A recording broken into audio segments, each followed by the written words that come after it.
Hello বন্ধুরা, আশা করি সবাই ভালো আছেন। আজকের এই ভিডিওতে আমরা জানবো প্যারাসিটামল কিভাবে আমাদের শরীরে থাকা লিভারকে নষ্ট করে দিতে পারে।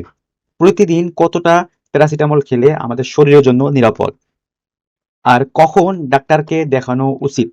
তার এই ভিডিওতে আমি আপনাদেরকে বিস্তারিতভাবে জানাবো এই বিষয়ে।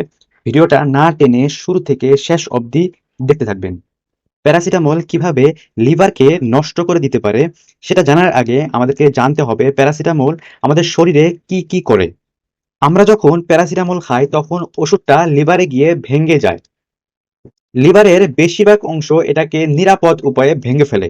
অতিরিক্ত প্যারাসিটামল লিভারে ভেঙে NaPQI বা এন অ্যাসেটাইল বি বেনজোকুইন ইমাইন নামে এক ধরনের বিষাক্ত রাসায়নিক পদার্থ তৈরি করে। স্বাভাবিক অবস্থায় শরীরে গ্লুটাথায়ন নামে প্রোটিন এই NaPQI কে নষ্ট করে দেয়। যখন অনেক বেশি NaPQI তৈরি হয় তখন গ্লুটাথায়ন শেষ হয়ে যায়। তখন NaPQI লিভারের কোষে লেগে সেগুলোকে মেরে ফেলে, আর এইখান থেকেই স্টার্ট হয় লিভারের ক্ষতি হওয়া। তারপর লাহে লাহে লিভার লিভার নষ্ট হয়ে যায়। যে লক্ষণগুলো দেখলে ডাক্তারকে জানাবেন, যেরকম প্রচন্ড বমি হওয়া বা বমি ভাব হওয়া, পেটের ডান পাশে ব্যথা করা, চোখ বা ত্বক হলুদ হয়ে যাওয়া যেটাকে আমরা জন্ডিস বলি, অস্বাভাবিক ক্লান্তি বা মাথা ঘোরা। নিরাপদ ডোজ সেটা হলো প্রাপ্তবয়স্ক বা অ্যাডাল্টের ক্ষেত্রে দিনে মোট 4 গ্রাম বা 4000 মিলিগ্রামের বেশি নেওয়া যাবে না।